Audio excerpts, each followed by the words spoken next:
আউযুবিল্লাহি মিনাশ শাইতানির রাজিম। বিসমিল্লাহির রহমানির রহিম। নামাজ জান্নাতের চাবি। লেখিকা মাসুদা সুলতানা রুমি। লেখিকার কথা।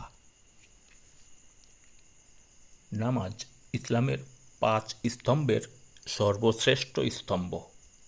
ঈমান আনার পরই যে কাজটি প্রথম করতে হয় তা নামাজ। রাসূল সাল্লাল্লাহু আলাইহি ওয়াসাল্লাম নামাজ পড়াকেই কুফর ও ইসলামের মধ্যে পার্থক্যের প্রধান চিহ্ন বলে নির্দিষ্ট করে দিয়েছেন। মুসলমানগণ প্রকৃত মুসলমান কিনা তার বাস্তব পরীক্ষা এবং প্রমাণ নেয়ার জন্যই 5 ওয়াক্ত নামাজকে ফরজ করা হয়েছে। তাই বেনামাজিকে মুসলমান মনে করার কোনো অবকাশ নেই। পবিত্র কোরআনে আল্লাহ পাক বলেন, ইন্নাস সালাতা তানহা আনিল ফাহশাই ওয়াল মুনকার।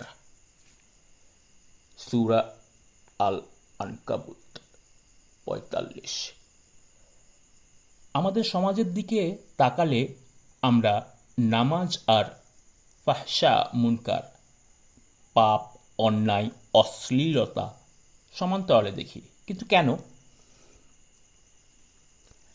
এর উত্তরে মাওলানা মওদুদী রাহিমাহুল্লাহ বলেন, মুসলমানগণ আসলে নামাজই পড়ে না, আর পড়লেও ঠিক সেভাবে এবং সে নিয়মে পড়ে না যেভাবে আর যে নিয়মে আল্লাহ এবং তার রাসূল সাল্লাল্লাহু আলাইহি ওয়াসাল্লাম পড়তে আদেশ করেছেন।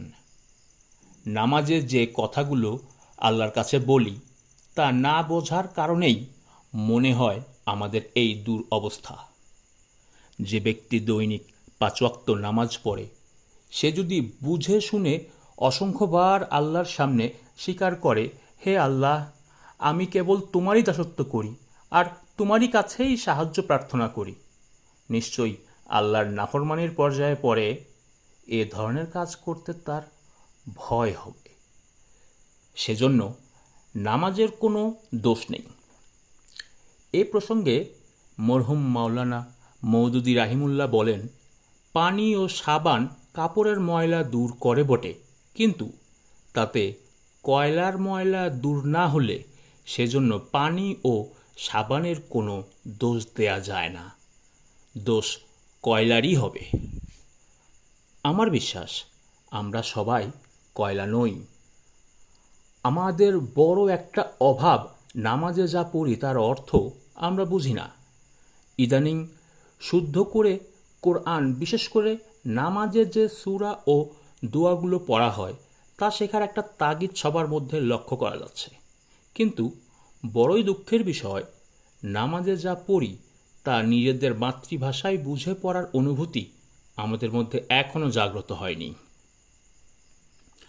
আর এর কারণেই আমরা নামাজে পড়ি একরকম আর কাজ করি অন্যরকম। বিভিন্ন মাহফিল এবং বৈঠকে এই বিষয়ে আলোচনা করলেই আমার বোনেরা প্রায় সবাই বলেন, আপা, এমন একখানা বই আমাদের দেন যাতে নামাজে যা পড়ি সেসব দোয়াগুলোর অর্থ জানতে পারি। বাজারে ভালো ভালো বড় বড় বই পুস্তক পাওয়া যায় যা আমাদের এই দরিদ্র এবং নিম্ন মধ্যবিত্ত মা বোনেরদের ক্রয় ক্ষমতার বাইরে। আমাদের এই দুর্বলতার দিকটি লক্ষ্য করেই আমার এই ক্ষুদ্র প্রয়াস। এতে যদি কারো সামান্যতম উপকার হয় তাতেই আমার শ্রম সার্থক হয়েছে বলে মনে করব। আমার ভুল ত্রুটি বিচ্যুতিগুলো যেন আল্লাহ পাক ক্ষমা করেন এবং সওয়াবটুকু পৌঁছে দেন আমার প্রিয়তম আব্বা মোহাম্মদ ফখরুল ইসলাম এর রুহের প্রতি এবং আমার সকল কবরবাসী আত্মীয় স্বজনের প্রতি। আর এই ক্ষুদ্র পুস্তিকাখানি যেন হয় আমার নাজাতের ওসিলা। আমিন।